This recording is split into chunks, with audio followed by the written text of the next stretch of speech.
He's a telecoms mogul. He has a virtual monopoly on the Mexican telecoms market. And yeah, I think what we're seeing here is, as ever, the Forbes rich list is a function of the shareholdings that the entrepreneurs themselves have very often in their own enterprises. And what we've seen this year is a recovery in the global stock markets, but a patchy recovery, a migration of capital from the traditional safe havens of the developed world into emerging economies. And entrepreneurs such as Slim have been a beneficiary of the huge uplifts in share values in their markets. Now, he's marginally put Bill Gates to the post, but at number 2 and 3, Bill Gates and Warren Buffett, who've retained their seniority, as it were, in terms of this Forbes rich list, but they've given a lot of their wealth away to philanthropic causes, and people say that's why they're not featuring at number position 1 or 2, for instance. Indeed, I believe if there was only a $1 movement in the Microsoft share price, you'd see Bill Gates back at the top of the perch. But you're right, Bill and Melissa Gates have the Gates Foundation, and they've given huge amounts. I mean, perhaps half of their net worth has been given to these philanthropic causes. So these rich lists, Forbes have made a brand out of doing these league tables. They get much international attention. Yeah.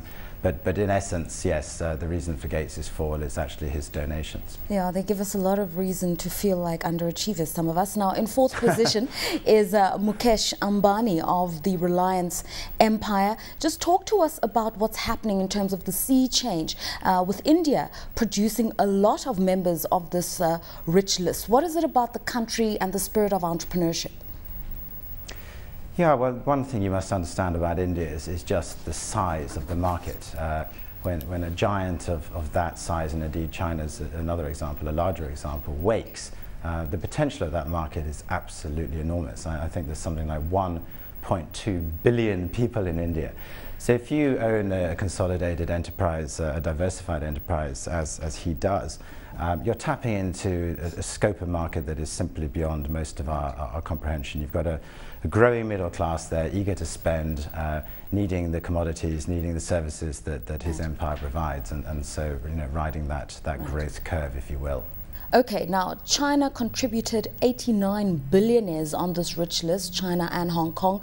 Asia in total has 234 entrepreneurs who feature on this list, and collectively they are worth $729 billion. India obviously a component of this, China growing at 8%, catalyzing the global recovery process. Are we going to be seeing more and more Asian billionaires? I think we will. Again, we must remember that these statistics, these figures, these league tables really are a function of the equity markets. The vast proportion of the net value of these entrepreneurs is resident in their shareholdings in their own businesses. What I think we've seen is I've mentioned previously, the migration of capital. These foreign stock markets have opened up to non-national capital. What you're seeing now is an inflow of funds from traditional safe markets like Europe and North America.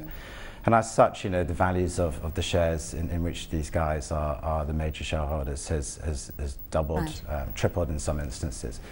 So they're trading on very high forward multiples. What will be interesting, I think, is to look at next year's list and see whether the actual earnings growth of those companies has justified the rating that the increased demand for their shares has precipitated. All right. The surprise is Turkey with 28 billionaires. Now, we know that within the emerging market space, Turkey's been offering great returns on investment. It's been growing prior to the credit crisis at between 9 and 10%. What's the dynamic there?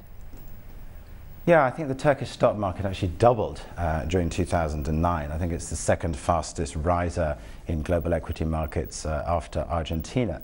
I think if one looks at the kind of macroeconomic policies of the country, one starts to see some of the reasons for this. I think just last week, both the ratings agencies, Moody's and Fitch, upgraded Turkish debt. Very strong regulatory frameworks there. There's been absolutely no exposure to subprime toxic debt issues. I believe no Turkish banks have gone under. So again, there's this flight of capital to areas that are perceived to be safe. And we're benefiting from that here in Africa too. I think tertiary secondary markets are becoming more interesting to investors, as the old rubric that investing in the banking systems or in the equity markets of the developed world is safe as houses. It's just proven not to be the case.